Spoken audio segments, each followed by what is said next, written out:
Hello, good morning. It is day 92 and we slept in today. It was really nice. And didn't really recap yesterday. I don't know, I feel like the last few days we haven't really, not that we always need to recap, but sometimes I realize like we take all these little videos and the main message of the day doesn't always get through. But hopefully the message that got through yesterday was that it was a great day. It was like a lot of shaded pine forest and kind of like a gentle downhill grade a lot of the day. We lost like 5,000 or 6,000 feet of elevation, I think. But anyway, yeah, so today will be the opposite. Well, hopefully not entirely the opposite, but we will be going up again, which is kind of good when it alternates days, because then like the muscles that are sore get a break and you use different muscles. So it's kind of good to have like uphill days and downhill days sometimes. But anyway, and that trail magic yesterday was amazing. We took a little bottle Starbucks Frappuccino thing that we could share in the morning, and we did, and it was delicious. I had not thought about the fact that the glass bottle is very heavy, but hopefully it is worth it. Yeah, and then we just have today, we'll probably do another. We've been doing like generally about 20 miles a day-ish through this section. So we'll probably try to do that today and get into Dunsmuir tomorrow. So I braved the bat toilet. The bats were gone, so I used it. Yeah, I guess they flew out. I guess they do that around like dusk or sunset or something, right? I remember they had that at my college. Go Gators. They had a bat house and people would like go to view the bats leaving at some certain time. Anyway, I think that's all. Look at how beautiful this river is. We're crossing this bridge, and look at that pine forest. That is lovely. This is very interesting. Someone has cut some steps in this log. Very convenient. It's also very artistic. I love it. Yeah, that was great. Got a little rattlesnake here. It's right there. Creeping up this rock thing. Sneaky snake goes dancing, wiggling and a kissing. I don't like no sneaky snake. He laughs too much, you see. I don't remember the rest of the words. I probably made up half those words that I said. Oh, I thought they were good. Okay, I have thought about this way too many times. I have to make a video.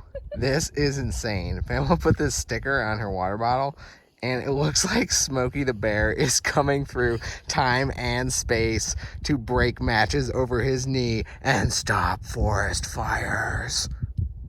Terrifying. Is he wearing a mask? No, that's just his like muzzle. Oh my. Wait, what's it called? I don't know. Muzzle? Wait, no, that's a thing that, never mind.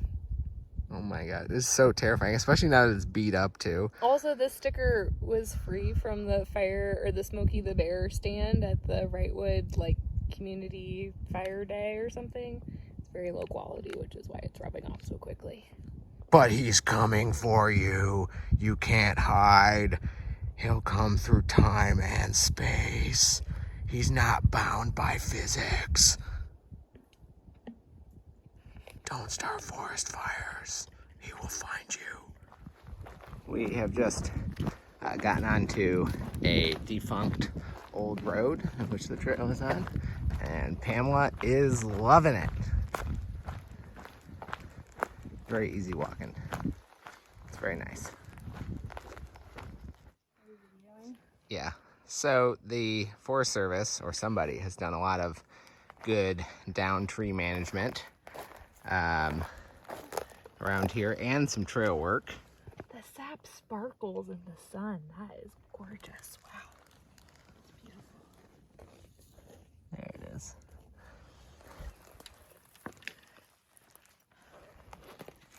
Oh, that was a little rough. All right, here we can see the sparkling. Sparkle, sparkle, shine. All right, we have found a lunch spot, and it is amazing. Walk down this little root bridge, swing across here, step on the rocks. There's a waterfall, this little nice outcropping. And so far, haven't been too many bugs.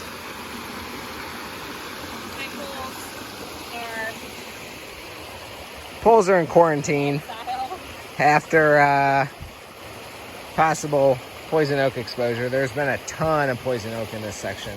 Well, as I was saying, we have seen evidence of lots of great trail maintenance and work.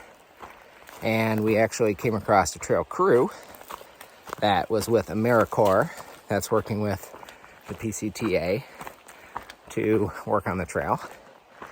And then this guy just came running while walking quickly past, asked if I had seen his members of his trail crew, and they were right at the stream where we were eating lunch.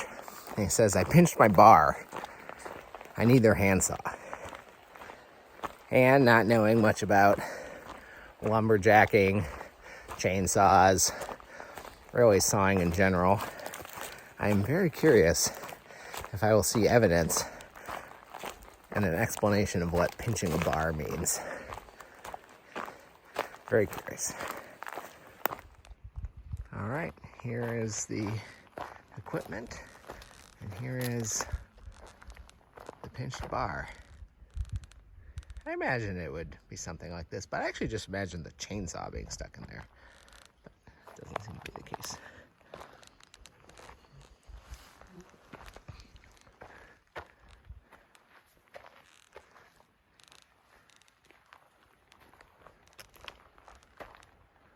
Hello.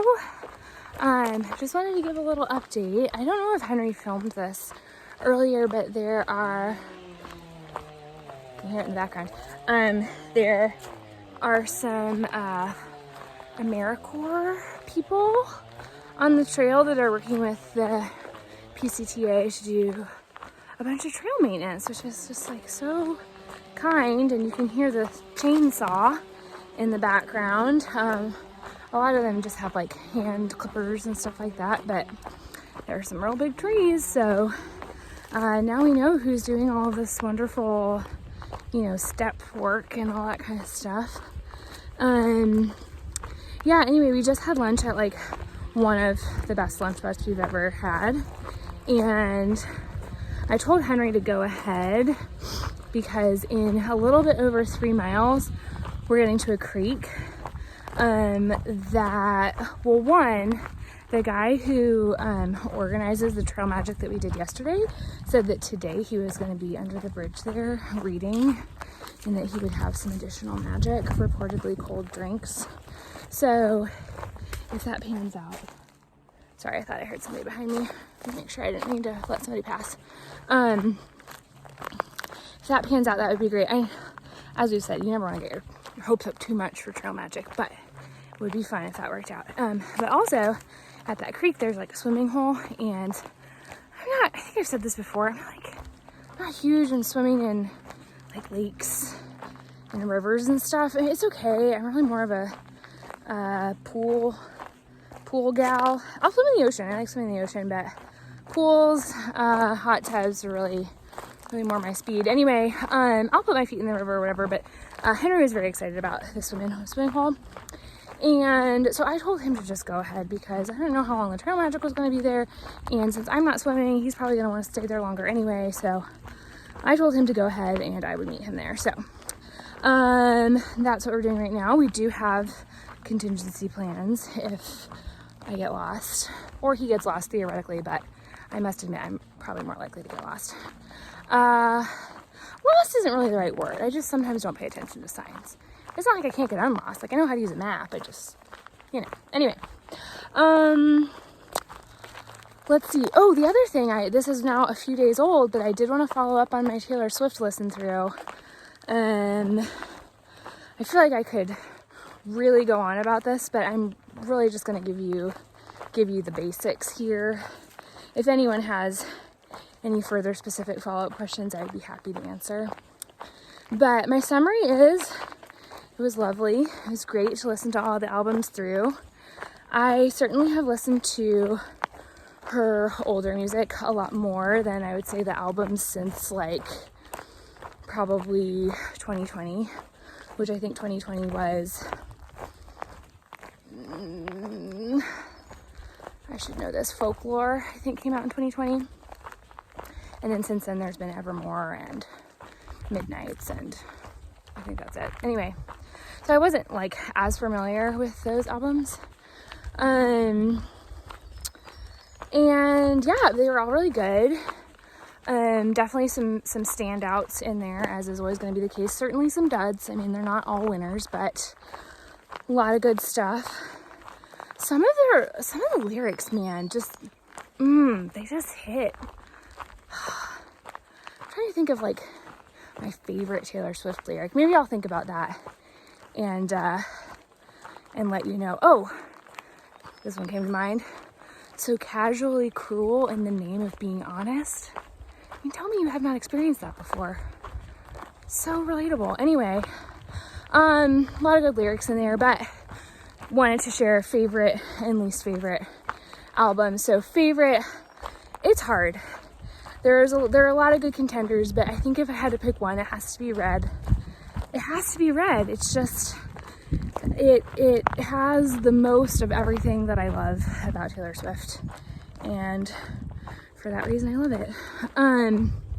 I would say a close runner-up would probably be Speak Now, the album just prior to Red.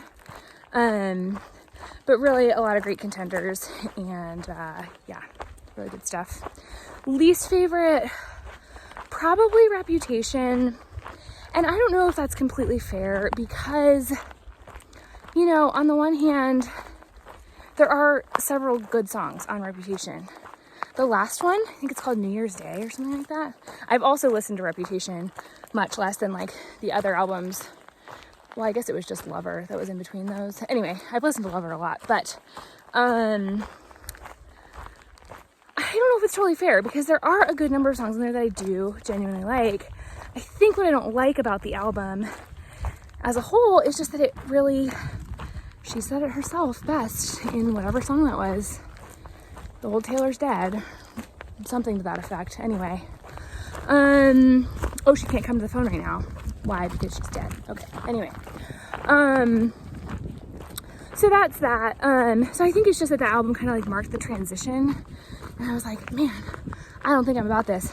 I came back around and she made a lot of other music that made me feel like, okay, never mind, I'm still here.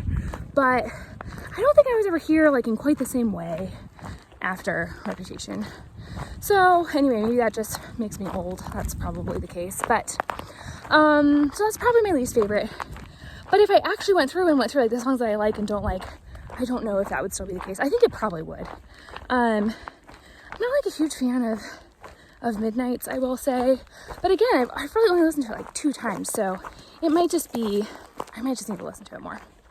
Okay, so that's favorite Red, least favorite Reputation. And I will also add 2 other things I have to say, and then I'll be done with this dissertation. The first one is, I had not listened to her first album very much either. I don't even know that I had listened to it the whole way through ever, which is weird. I feel like I should have. But you know what I think it was is that when I first started listening to Taylor Swift, streaming was like not really a thing. Like you didn't have Spotify, like I was in high school. And so you would have had to like buy it on iTunes or buy the CD or whatever. And I think a lot of people got more into Taylor Swift with her second album, which I guess is Fearless, I think. I don't know, now I'm mixing things up. I think it's Fearless. But anyway, so it was really nice to listen to that. And there are a lot of really good songs on there. I've never been anywhere cold as you. That's deep, man. Anyway, I don't even know if that's right. I think that's right, but don't hold me to it. Anyway, really good. And then my second thing is that I would be interested to know, when I was thinking through like, okay, what was my favorite album? I feel like there would be a high correlation of like what your favorite Taylor Swift album is with the year you were born or your age or whatever. Because I'm sure part of the reason, I mean, I think I have a lot of like objective sort of like in quotes, probably not that objective, but somewhat objective criteria or evidence for Red being the best. But it was also probably like whatever era of my life I guess I would have been. I was in college. It's probably like my junior year of college that it came out, junior, senior year of college. So I'm sure that there would be some correlation with your age and what your favorite album is. So I would be interested to see that data. But anyway, that was, as usual, a bit longer than I anticipated, but hopefully if you didn't want to hear that, you just skipped it. All right, bye. Ooh, what a nice view this is. There's some wildflowers along here that are very, very beautiful. I would squat down to get a closer look, but I can't will myself to do it. And the beautiful pine trees and this lovely little mountainside. Just really nice. It is warm in the sun, but it is beautiful. All right, got some more beautiful water here. I think maybe this is the McLeod River. Oh no, this might be the Squaw Valley Creek. I don't know. Anyways, it's very pretty. And I think there's gonna be some trail magic up here, hopefully. This is also a really nice sign. And it says very good trail magic at the parking lot, so we're gonna go see. Also, another rattlesnake. It's going into the rock. Oh, he's coming back out. You know what? I'm gonna leave. I think I'm just gonna leave. Trail magic 100% panned out. I made a sandwich with hummus, cheese, ham, and turkey, and sourdough bread. I have Doritos. I have a Coke. I'm thrilled. And Henry has Our craft brew. amazing.